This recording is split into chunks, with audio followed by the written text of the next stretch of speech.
We live in a world where people can betray you and still convince themselves they're the victim. But what happens when your very existence becomes the proof they can't escape? Some say revenge is the only way to balance betrayal. But what if silence, composure, and inner peace cut deeper than any confrontation? In today's culture, everyone wants the last word. Yet the most powerful statement you'll ever make is not said out loud, it's lived. Welcome to Stoic Craft, where we turn ancient Stoic wisdom into modern strategies for resilience, self-mastery, and unshakable confidence. If you've ever been wronged, underestimated, or disrespected, this is the place where you'll learn how to transform that pain into power.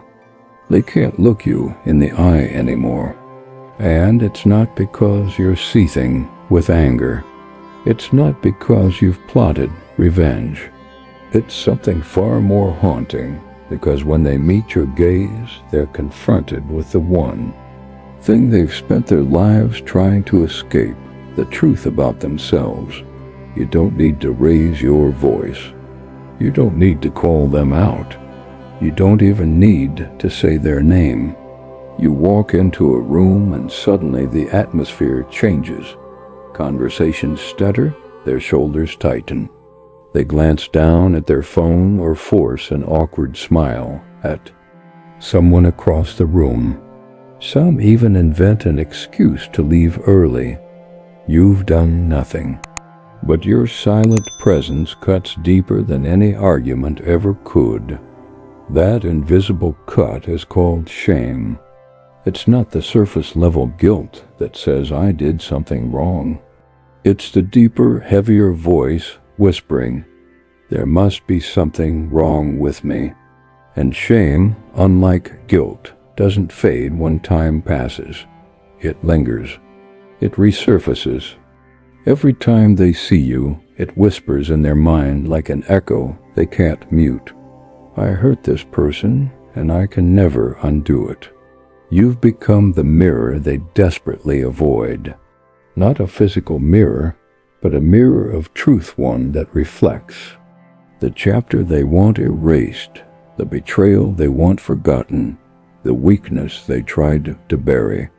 You simply stand there, living proof of what they did and who they really are. And that is unbearable. Think about it. If someone had acted with integrity, would they need to look away? Would they need to pretend you're invisible? Of course not. They could face you with ease, with no knot in their stomach. But when someone mistreats you, lies to you, betrays you, disrespects you, they create a fracture inside themselves. And every encounter with you reopens that wound. You become a living reminder of their lowest moment, a reflection of the test they failed when it mattered most. And here's the paradox. They don't fear you. They fear the truth you carry with you. Picture this in real life. You're at a gathering, laughing with friends, fully at peace. Across the room, the one who wronged you spots you.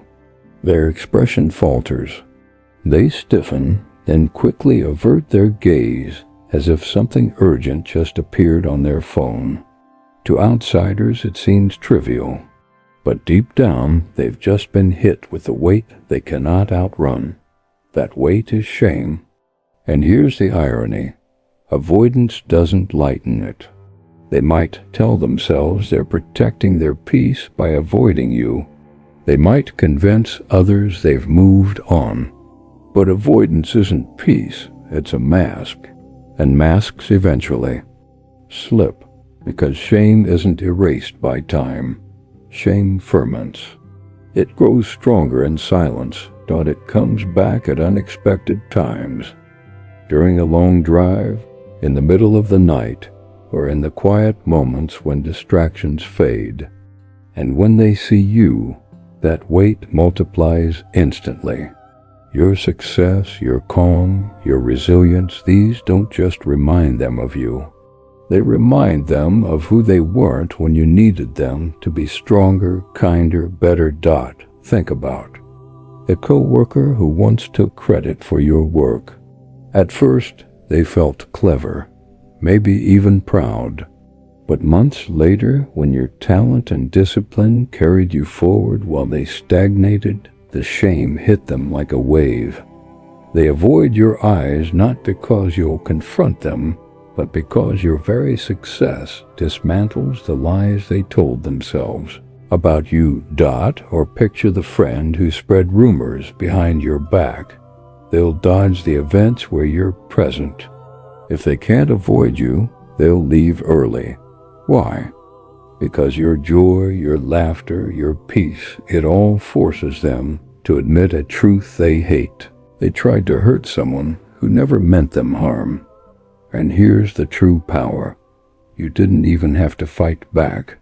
Your emotional intelligence, your refusal to sink to their level, your calm composure, all of it became the quiet punishment they can't escape.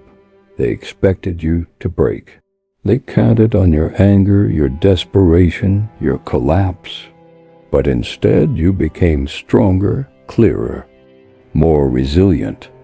And now your very existence dismantles the story they tell themselves at night to ease their conscience.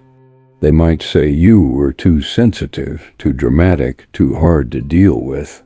But every time they see you thriving, their story fractures a little more, and one day it may shatter completely. Why does all of this matter for you? Because once you truly understand what they're running from, you reclaim your power. Their distance stops feeling like rejection, and you begin to see it for what it really is, avoidance of their own reflection. You are not the villain in their story. You are the mirror they can't bear to face. You stand as the standard they failed to meet, the living proof that integrity outlives betrayal. So the next time someone disappears, avoids eye contact, or finds excuses to never be around you, remember this: it's not confrontation they fear. It's exposure.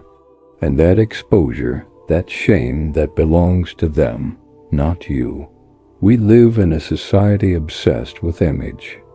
People will go to extraordinary lengths to preserve appearances, curating their social media feeds, rewriting history, surrounding themselves with people who never dare to question their version of events.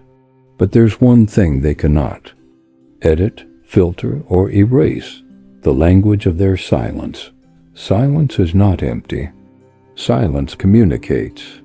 When someone wrongs you and then vanishes, it's not just space or moving on, it's avoidance. And avoidance speaks loudly. I can't face you because if I do, I'll have to face what I've done.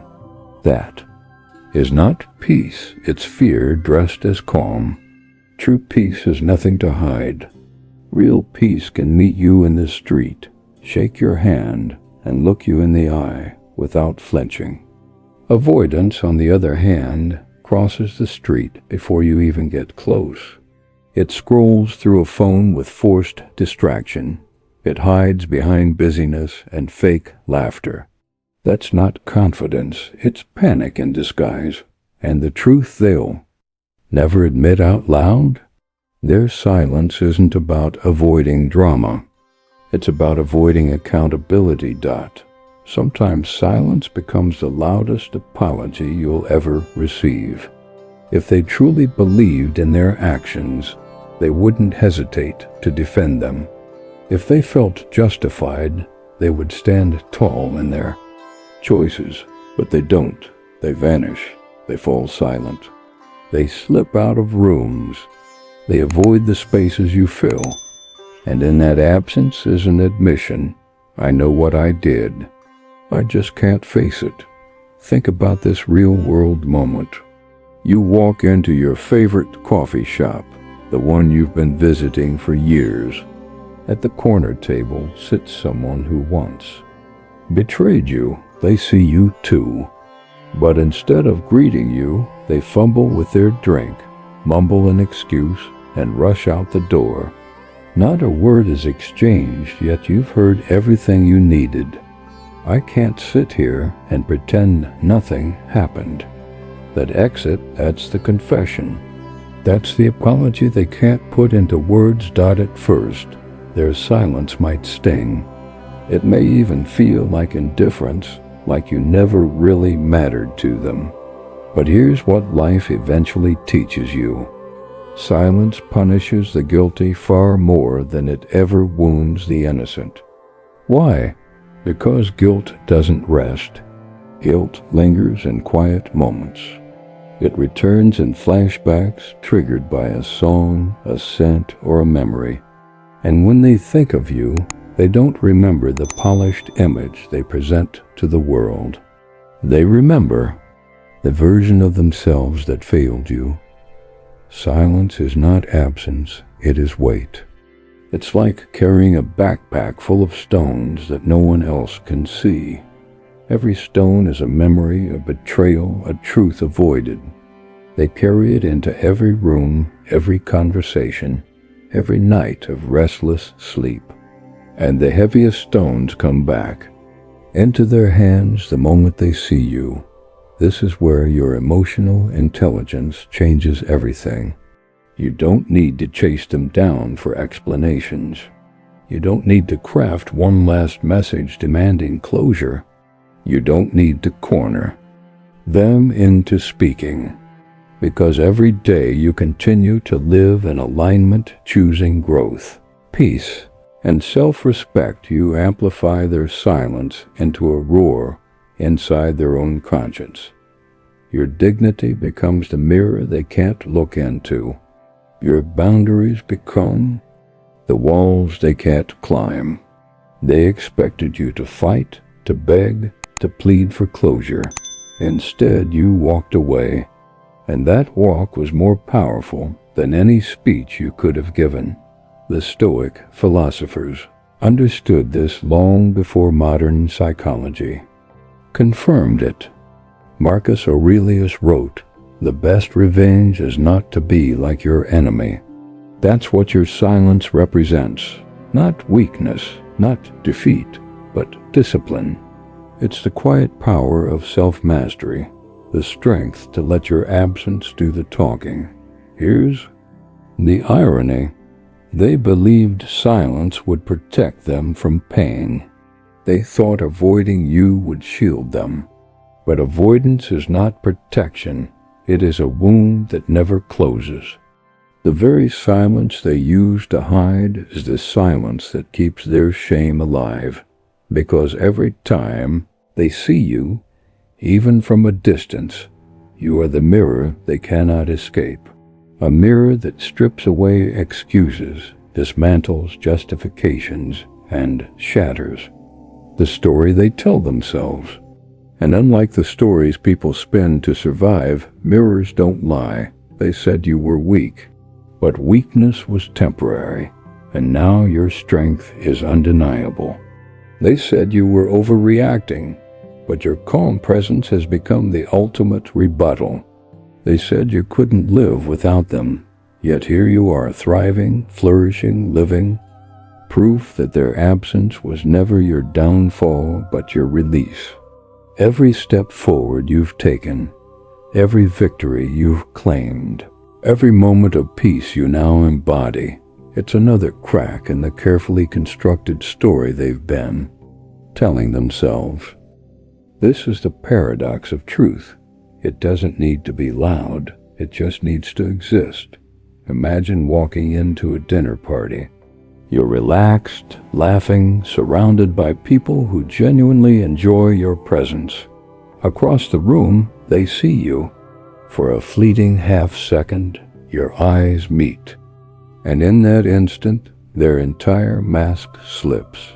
You catch the flicker discomfort, regret, maybe even shame. You didn't confront them. You didn't even speak their name. Yet the truth in your presence forced them to feel the weight they've been hiding from. You have become the embodiment of their moral failure. Standing in front of you feels like standing under a spotlight they never consented to. But the truth is, that spotlight isn't external, it's within them. They're not afraid of you. They're afraid of the reflection you bring out of them. You are the mirror they cannot smash. That's the beauty and the curse of the mirror. Effect. They can avoid you, gossip about you, twist stories about you, but deep down, they know the reflection never changes. It's like smashing every mirror in their house, only to realize the reflection follows them everywhere, in memory, in conscience, in the silence of their own mind. You don't chase them, yet they can never outrun what you represent. Think about an ex-partner who betrayed you. At first, they justified it. They told themselves they had reasons. They painted you as the problem. Maybe they even cast themselves as the victim.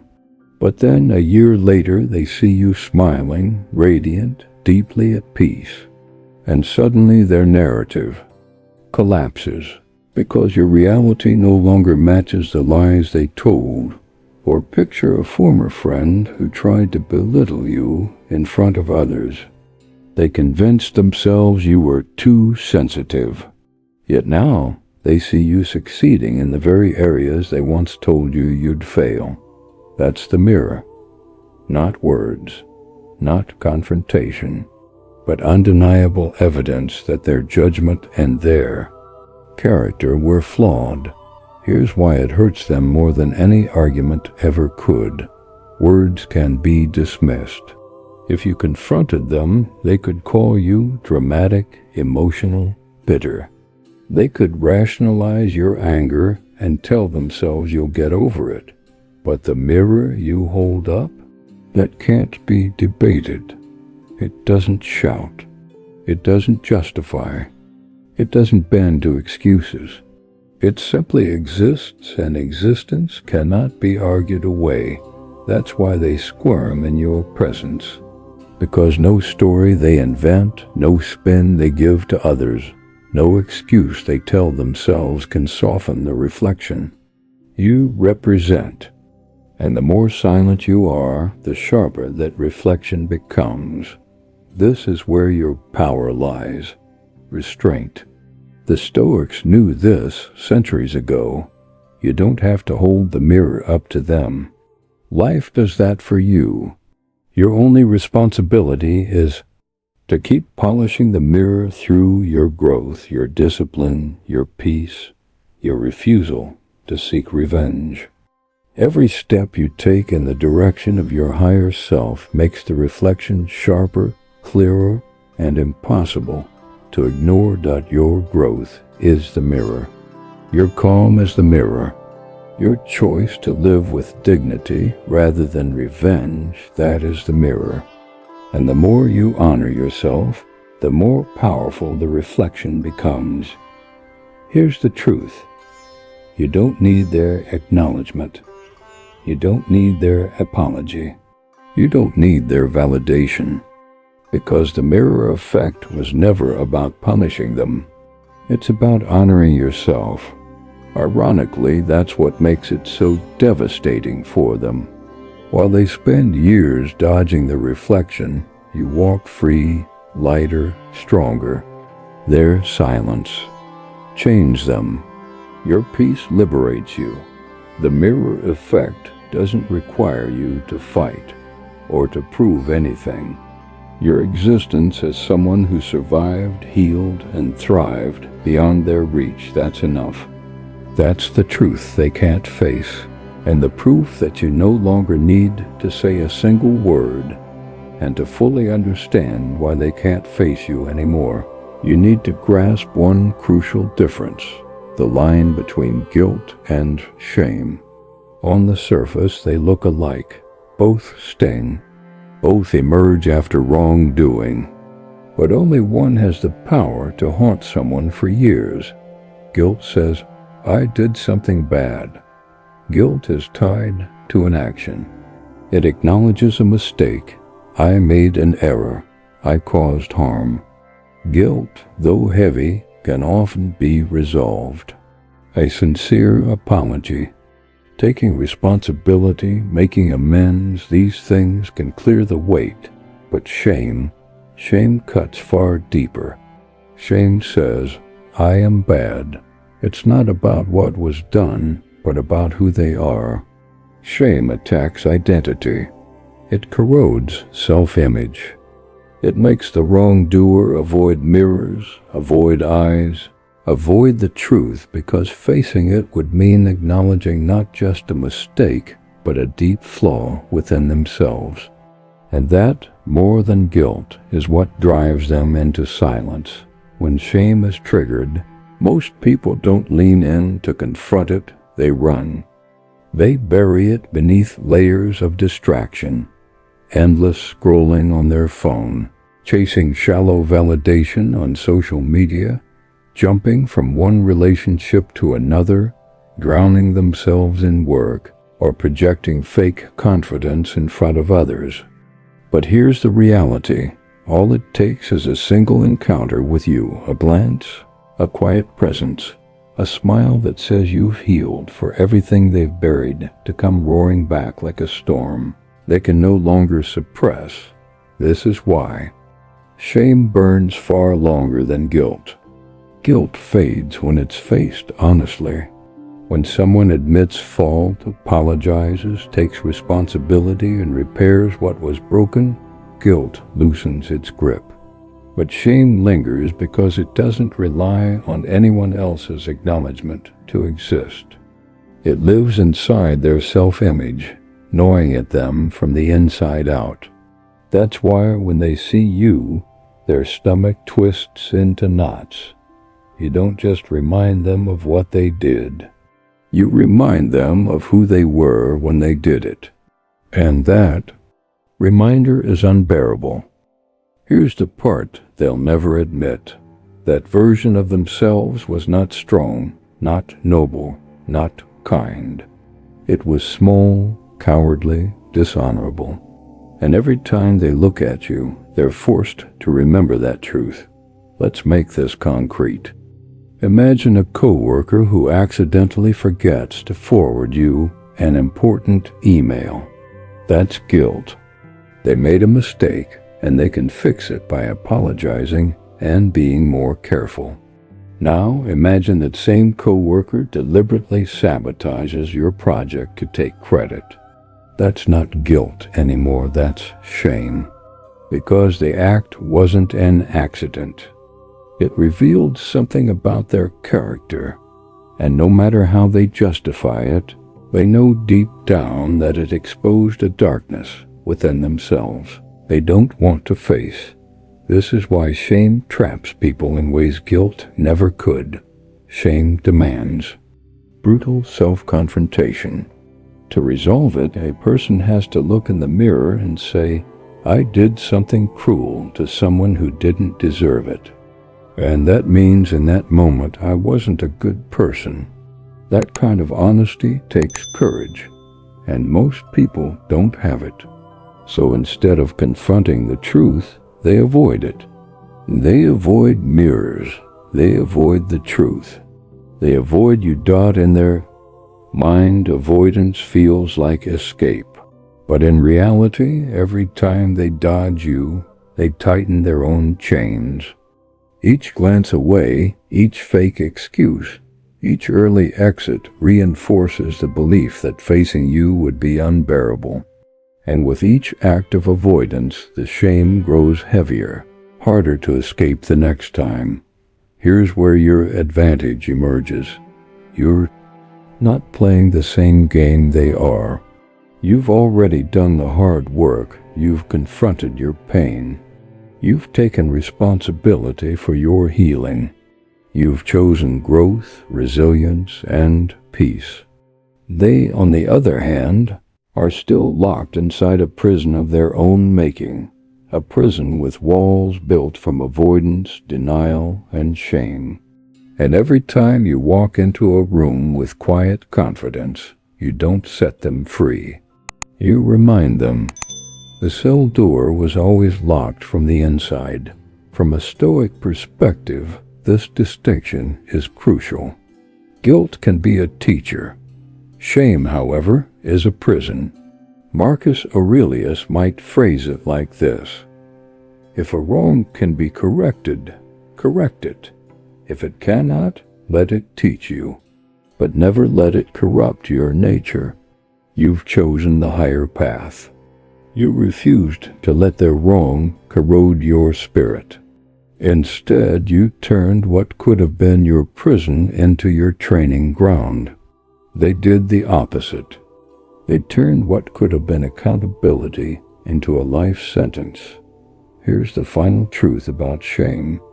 Guilt says, I owe you an apology.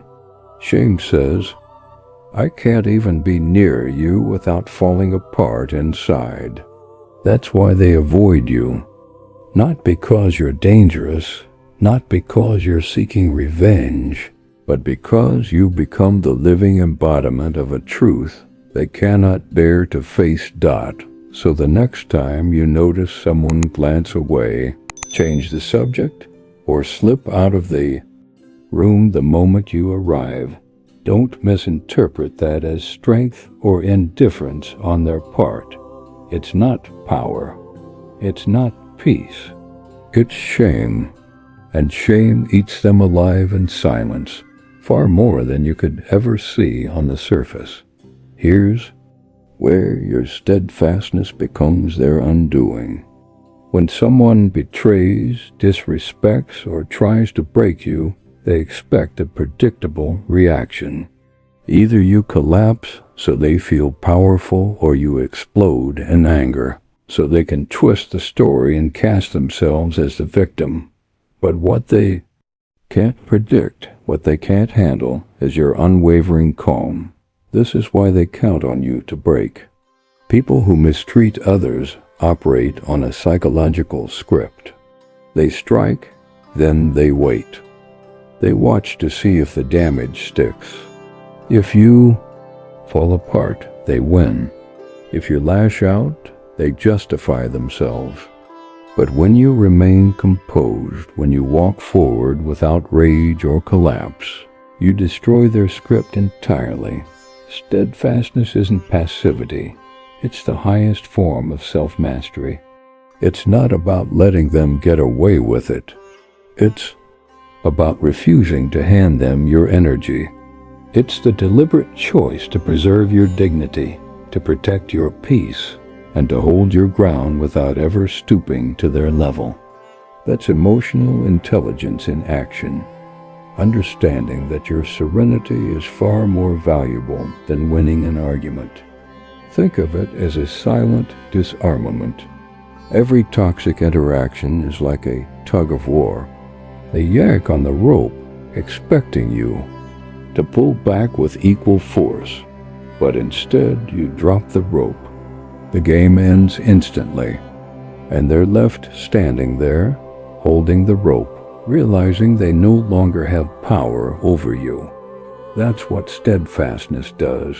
It strips them of control. It leaves them with a haunting truth that they no longer influence your emotions, your choices, or your identity. Take a real-world example. A close friend who betrayed your trust. They expected rage, long emotional texts, demands for answers. Instead, you chose silence. You stepped back. You invested in your goals, your passions, your relationships with people who actually valued you. Every smile you posted, every sign of your progress wasn't for them, it was for you. But to them, each one was a dagger, a quiet reminder. You didn't break me. Why does steadfastness cut so deep? Because every ounce of calm you carry magnifies the shame they already feel. That's the irony. Your stability highlights their instability. The more composed you are, the more exposed they feel.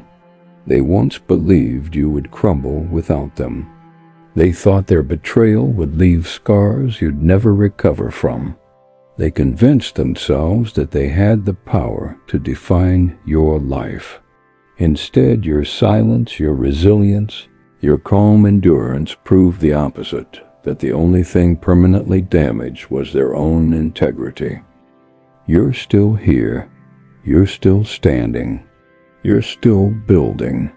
Every step forward you take is a reminder that their attempt to break you didn't work. And this is where Stoicism becomes more than a philosophy. It becomes a lived reality. A timeless principle says you cannot control what others do, but you can always control your response. That's the heart of steadfastness. Marcus Aurelius once wrote, "If you are distressed by anything external, the pain is not due to the thing itself, but to your estimate of it, and this you have the power to revoke at any moment." That's exactly what you've done. You revoked their power over you. You chose not to let their betrayal dictate your worth. And here's the deeper truth. Steadfastness is not just a discipline. It's an act of self-worth. You know who you are. You know what you deserve. You understand that no action, no matter how cruel, can diminish your value. That's why you don't need revenge to feel complete. You don't need to win arguments or prove yourself to anyone. Your worth was never up for debate, and that unshakable certainty terrifies those who once tried to diminish it. By refusing to be baited, you protect your greatest treasure, your inner peace. You no longer give them free rent in your mind. You no longer replay their words or relive their actions in an endless loop.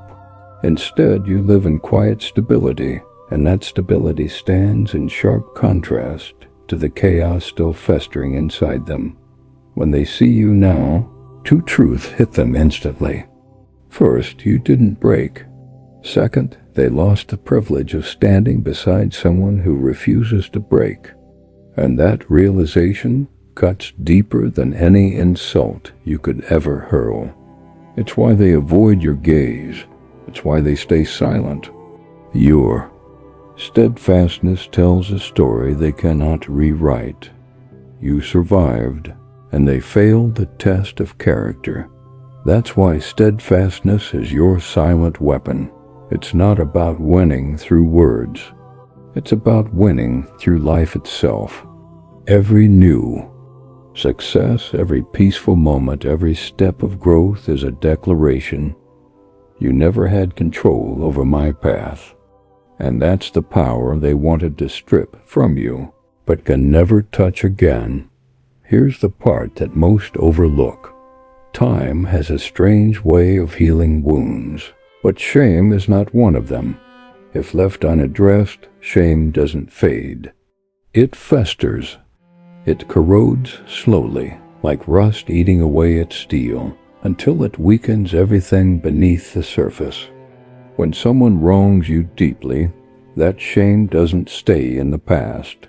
It follows them. It ages with them. It shows up in every season of life, a shadow they can't shake. Guilt, when faced honestly, can soften with time. It can even transform into growth if accountability and change take root. But shame ages poorly. It grows heavier with every year that passes without confrontation. It's like an unpaid debt. The longer they avoid it, the more interest it collects. And then one day, when they unexpectedly see you, all that accumulated weight comes crashing down at once. Why does it stay with them so long? Because shame isn't about a single bad choice. It's not just, I did something wrong back then. It's, I was, and maybe still am, the kind of person who could do that. And that realization is unbearable.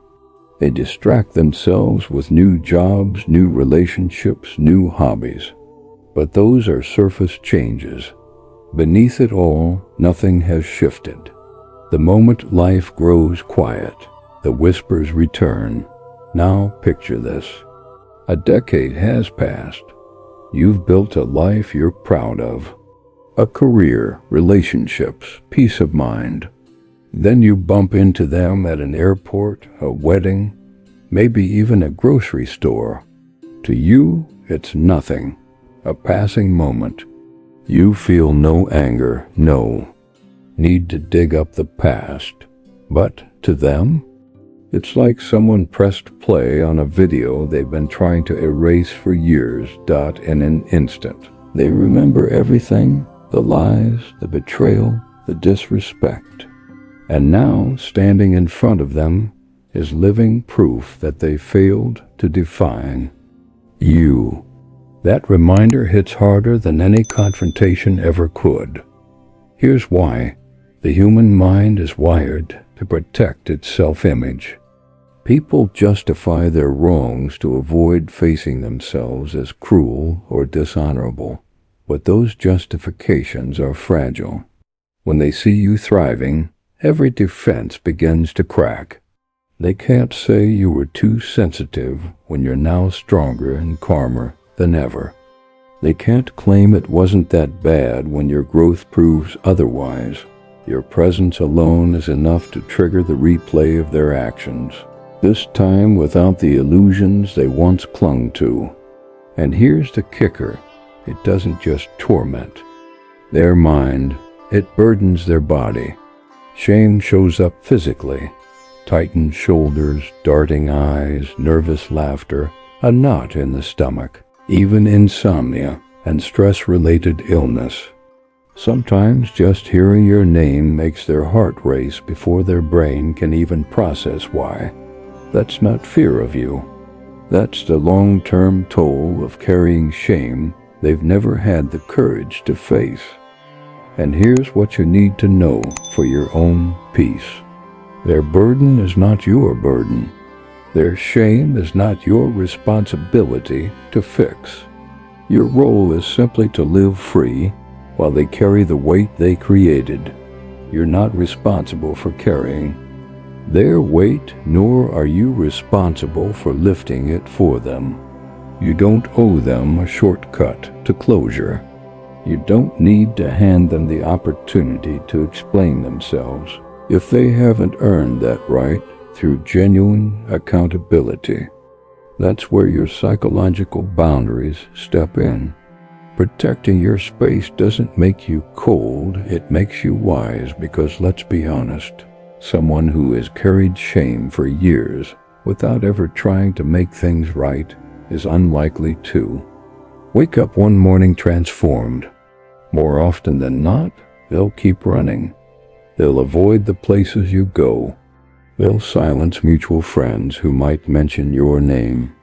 They'll even act as if they didn't notice you in public, eyes darting elsewhere, pretending busyness. But avoidance doesn't erase the truth. At best, it buys them time. At worst, it compounds their shame. Here's the paradox. Even if they dodge you in person, they can't dodge the thought of you. They can't escape the reality that somewhere out there, the person they wronged is living freely, walking in dignity, while they're still shackled to a version of themselves they despise. And with every year that passes, their escape route gets shorter, tighter, and more fragile. Time doesn't soften shame, it sharpens it, not in your mind, but in theirs. Every year they refuse to confront what they did, they prove something to themselves, that they are too weak to face the truth. That's not just shame over what happened, then it's shame over years of running, and that doubling of shame is crushing. From a Stoic perspective, this is the natural weight of unresolved moral failure. It's not your job to lighten it. It's not your duty to carry even a fraction of it. Your responsibility is simply this: to keep walking in truth and self-respect and in inner peace. With each step forward, you widen the gap between yourself and the version of them that once harmed you. That's the essence of freedom, Their shame builds on its own while you live unshackled. And here's what makes it even more powerful. People who hurt others often expect an immediate explosion. They want your anger.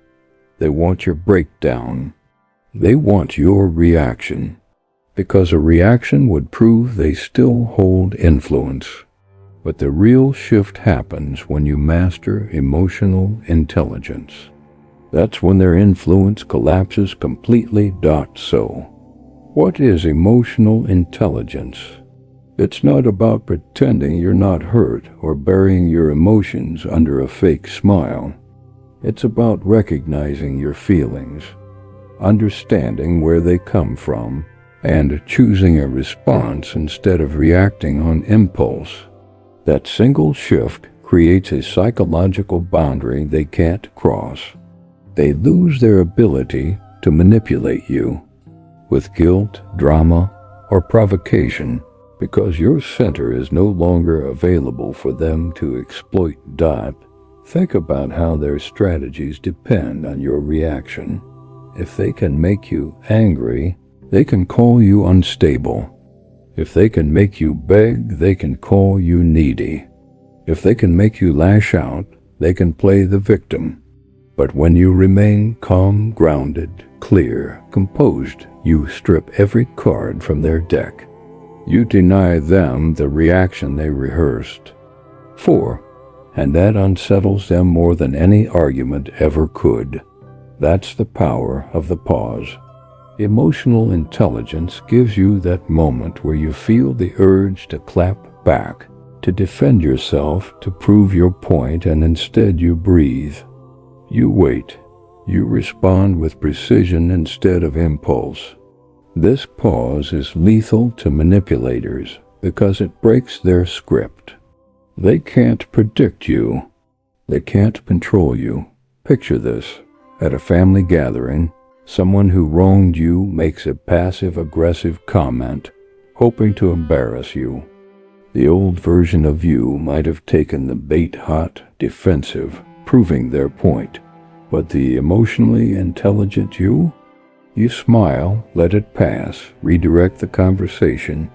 In that moment, they're left standing in their own awkward silence. Everyone else notices their pettiness.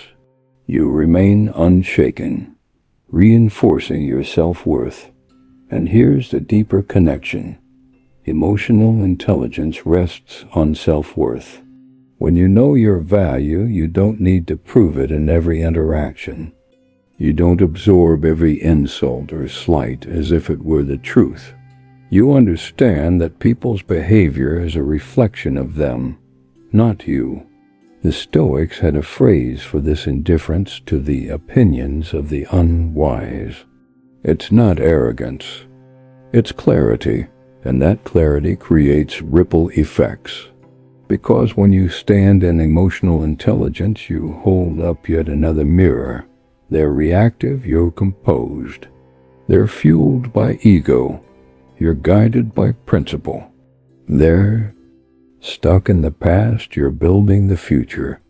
Every interaction becomes a reminder of their own instability. And that mirror is more devastating than any direct confrontation. This is not just about winning in one interaction. It's about developing a high-performance mindset for your entire emotional life. It's about ensuring that, no matter who wrongs you or what they do, you never hand over control of your peace again. You're training yourself to respond in ways that serve your long-term peace, not your short-term ego. And when you practice this consistently, something transformative happens. You stop being predictable. You stop being the person they can toy with or provoke. You stop being accessible to manipulation. And once they realize they can no longer reach you emotionally, they're forced into two choices.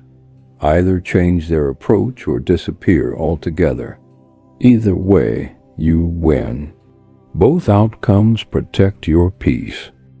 Think of your inner peace as a fortress. Every time you react impulsively to provocation, you swing the gates wide open and invite the enemy inside. But every time you choose emotional intelligence, you reinforce the walls. You decide who gets access, who gets turned away, and how close anyone is allowed to your center. This is where psychological boundaries take shape. They aren't just physical limits or conversational cutoffs. They're emotional structures. They're the blueprint of your inner fortress. You decide who gets to influence your mind, who gets to affect your heart, and how much space they occupy. That's power. That's freedom. The Stoics understood this thousands of years ago. Epictetus taught, it's not what happens to you, but how you react to it that matters. Emotional intelligence is the modern form of that wisdom. It's the ability to choose strength over spite, clarity over chaos, discipline over drama. And once you internalize this, their last weapon, the power to disturb your emotions, vanishes. Because here's the truth. When they can't manipulate your reactions, they've lost the only weapon they ever had. Your emotional intelligence turns every encounter into a quiet victory. Not because you had the perfect comeback or proved your point, but because you never let them define the moment in the first place. If emotional intelligence is the art of controlling your reaction, then psychological boundaries are the structure that makes that control possible. They aren't walls designed to lock everyone out. They're gates you control, deciding who enters, how close they get, and how much influence they carry. Boundaries are your invisible armor. They allow others to see you, but they can't touch what truly matters. Not your peace, not your self-worth, not your future. So what do psychological boundaries really mean? They're not rules you impose on others. They're commitments you make to yourself. They are the lines you draw internally that say, this is where my responsibility ends and yours begins. This is how far I'll allow you into my emotional space. This is what I will not tolerate, no matter who you are. And here's why boundaries make you so difficult to face. For someone who's hurt you, the easiest way for them to reassert control is to re-enter your emotional world. They'll try guilt.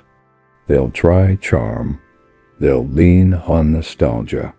But when your boundaries are strong, all of those attempts bounce back like arrows hitting steel. You no longer fall for hollow apologies. You're not seduced by promises that things will be different. You're not interested in reopening doors that only lead to rooms you've already escaped. That's when they start avoiding you, because every failed attempt to break through your boundaries confronts them with an undeniable truth. They no longer have access to the power they once held. Boundaries send a silent message, one more powerful than words. I value myself enough to protect myself, and that message unsettles toxic people deeply. They can't handle the reality that their old tactics don't work anymore. Your boundaries strip away their favorite weapons, guilt, manipulation, control, and leave them with nothing. Picture this in real life. A former friend who once betrayed you suddenly reaches out, acting as if nothing ever happened. The old, you might have asked why, given them a stage to explain, or even hoped they'd redeem themselves. But the new you, the one with strong boundaries, simply declines the invitation to re-enter that cycle. Maybe you respond with polite brevity, or maybe you don't respond at all. Either way, the result is the same. They're forced to face the reality that access to you is no longer automatic. Boundaries protect your peace like nothing else can. Without them, every mood, every opinion, every careless word from others has a direct line into your emotional state. With them, you decide which voices matter, which energies are allowed near you, and which interactions are worthy of your time. Boundaries are not isolation. They are discernment. They are spiritual discipline. They are the conscious decision to welcome what nourishes you and filter out what drains you. And here's the deeper truth. Boundaries don't just protect you, they strengthen you. People with low self-worth often believe they must accept whatever treatment is given, as though saying no makes them unworthy of love. But when you set boundaries and honor them, you send yourself a powerful message. I am worth protecting.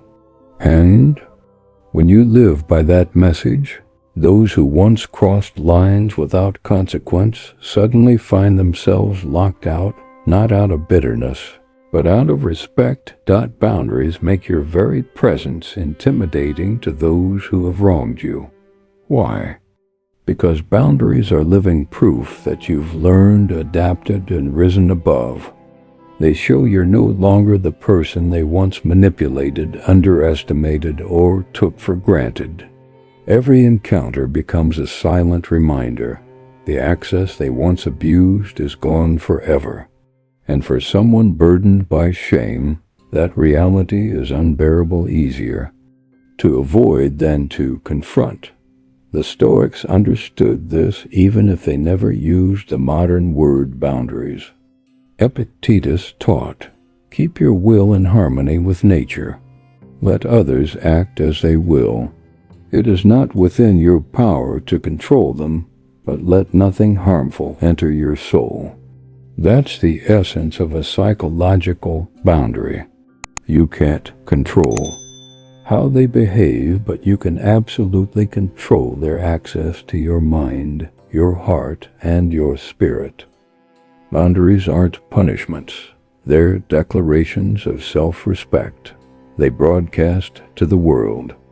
I choose peace over chaos. I choose clarity over confusion. I choose dignity over drama. And when you live with that discipline, something remarkable happens. You don't need to block everyone who ever wronged you. Most of them will block themselves because your strength reflects back to them exactly what they've lost. When people think of weapons, they imagine something loud, forceful, or destructive. But the most devastating weapons are invisible self-worth and inner peace. They cannot be stolen. They cannot be faked. They cannot be debated away.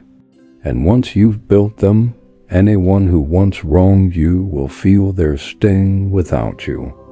Raising your voice, lifting a hand, or even giving them your time. Here's why self-worth changes the entire game. Self-worth is knowing your value without waiting for someone else to confirm it.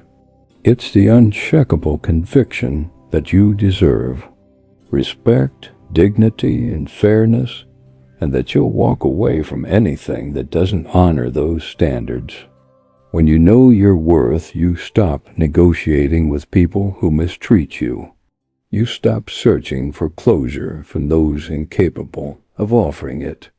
You stop performing for their approval because you've realized your value was never up for debate in the first place, and that shift terrifies them. Why? Because they can no longer define you. Their words no longer pierce. Their labels no longer stick. Their attempts to frame you as too much or not enough bounce back against your shield of self-worth. That is the most unsettling truth for someone who once thrived on controlling your self-image. If self-worth is your shield, inner peace is your prize. It is the treasure no one can touch. Inner peace means you are no longer living in reaction to your past. You're not replaying the betrayal. You're not burning energy plotting revenge. You've moved forward not because you forgot, but because you've chosen to protect your present. And here's the paradox that cuts them deeper than anything you could say. They expected their betrayal to leave you restless, bitter, stuck in anger. Instead, you are calm, focused, and building a life they cannot disturb. That contrast, your peace versus their chaos, your growth versus their avoidance, doesn't just sting. It humiliates. It proves they never destroyed you. They only revealed how strong you truly are. Think about it. In real life, a toxic boss, an ex, or even a so-called friend tried to tear you down. They were certain you'd crumble without them. Then one day they see you again, smiling, centered, carrying yourself with quiet strength. You don't gloat. You don't throw their failures in their face.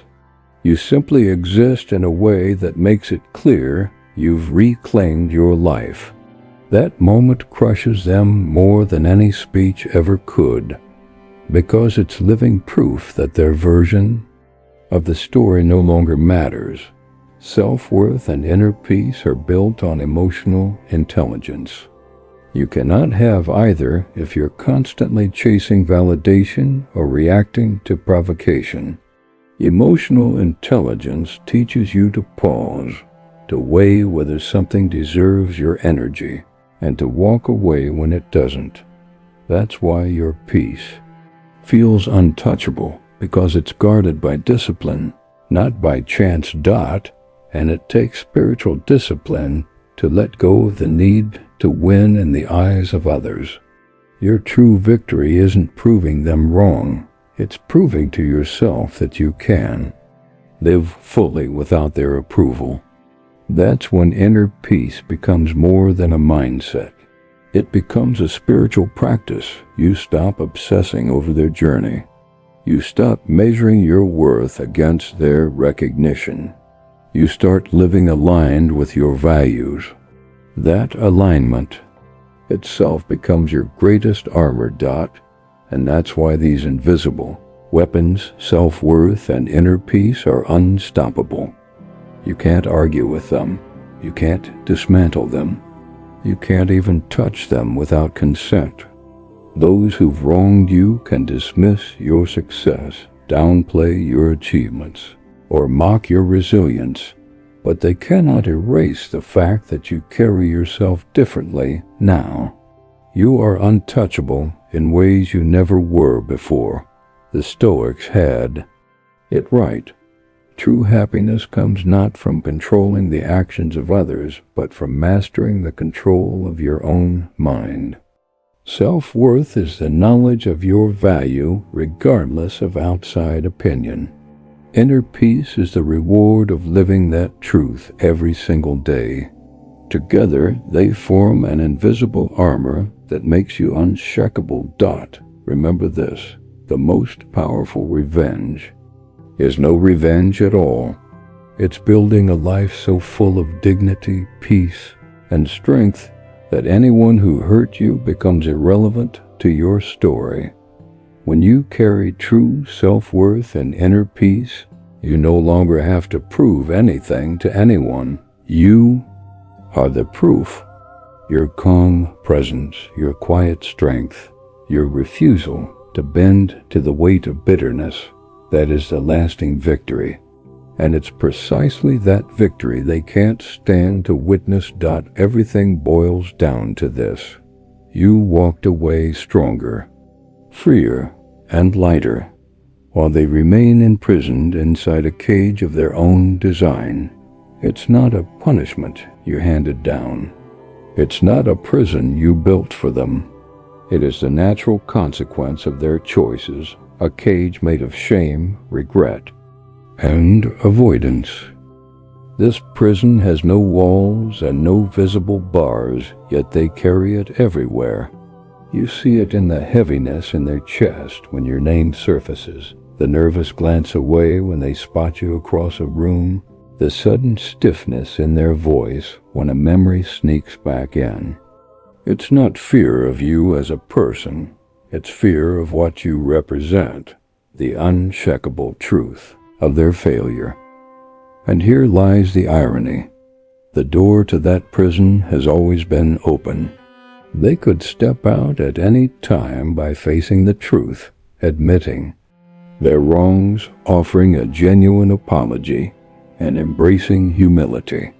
But that would require courage they've spent years avoiding. So they stay locked inside, clinging to pride, rehearsing lies, and choosing the illusion of safety over the pain of growth. That's why they can't face you.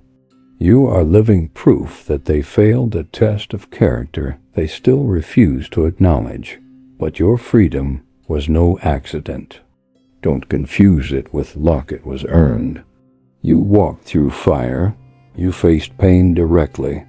You processed, rebuilt, and let go of the closure they would never give you. You gave it to yourself. That is what high-performance living looks like. Refusing to let the past dictate your future, and instead investing in the kind of growth no one can strip away. Why will they keep their distance? Because avoidance is not indifference. If they truly felt nothing, they could meet your gaze without hesitation. But their absence screams louder than their presence ever could. Every time they look away, every time they retreat into silence, it's another confession. I haven't changed. I still can't face myself. And that realization deepens their trap. Meanwhile, you don't need to expose them. You don't need cryptic posts, subtle hints, or public call-outs. Your life is the message.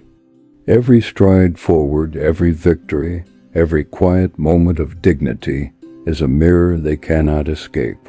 And the truth reflected back at them is blinding.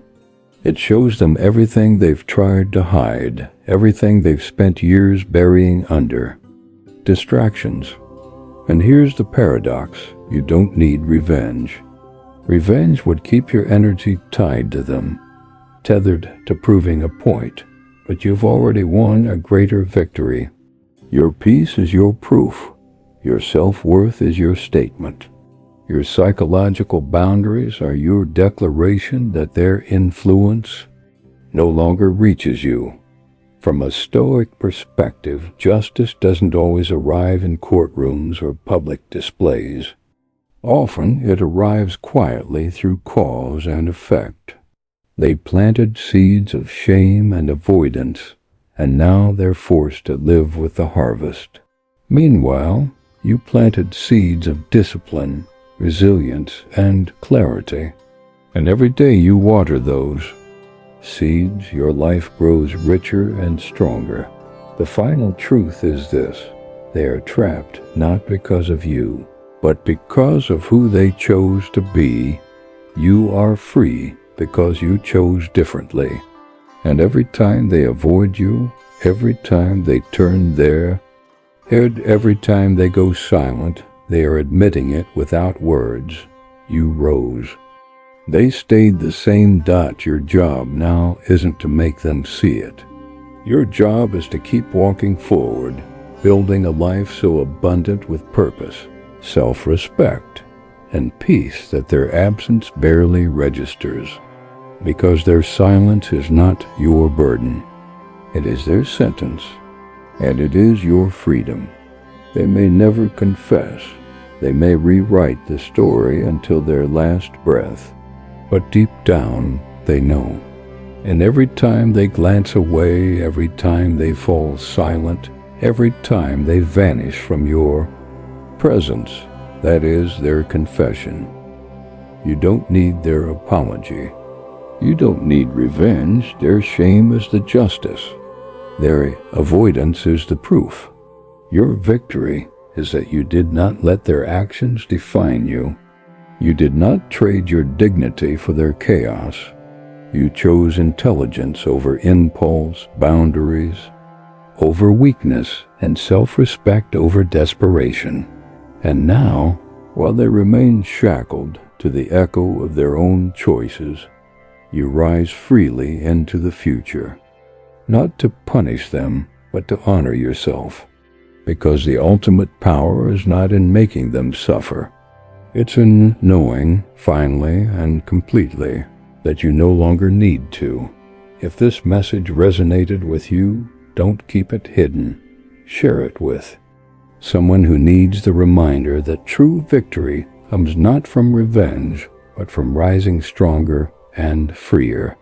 And if you're ready for more Stoic truths that transform pain into power, subscribe to Stoic Craft, turn on the notifications, and stay with me for the next lesson. You've already seen how their silence speaks louder than words. Now let your life speak louder still.